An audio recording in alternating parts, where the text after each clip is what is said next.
ছয়টি শক্তিশালী দোয়া। এই দোয়াগুলো প্রতিটি ভালো এবং খারাপ সময়ে আপনার কাজে আসবে। ১. ভয় ও দুশ্চিন্তার জন্য দোয়া। হাসবুনাল্লাহু ওয়া নি'মাল ওয়াকিল। এটি হযরত ইব্রাহিম আলাইহিস সালামের দোয়া। যখন তাকে আগুনে নিক্ষেপ করা হচ্ছিল তখন তিনি এই দোয়া পড়েছিলেন, আল্লাহ তাকে রক্ষা করেছিলেন। ২. শক্তির জন্য দোয়া। লা ইলাহা ইল্লা আনতা সুবহানাক ইন্নী কুনতু মিনাজ জালিমিন।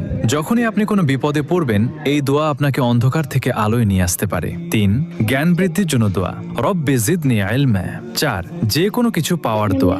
রব্বি ইন্নী লিমা আনজালতা ইলাইয়া মিন খায়রিন ফাকির। এটি হযরত মুসা আলাইহিস সালামের দোয়া। যখন তিনি একা ও বিপদে ছিলেন তখন এই দোয়া করেছিলেন, আল্লাহ তার জন্য পথ খুলে দিয়েছিলেন। ৫.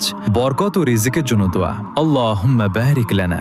৬. মনের কষ্ট দূরের দোয়া। আল্লাহুম্মা ইন্নী আউযু বিকা মিনাল হাম্মি ওয়াল হাযান। এটি হযরত মুহাম্মদ সাল্লাল্লাহু আলাইহি ওয়াসাল্লামের দোয়া। তিনি কঠিন সময়ে এই দোয়া পড়তেন, এটি মনে প্রশান্তি এনে দেয়। সবাই কমেন্টে আলহামদুলিল্লাহ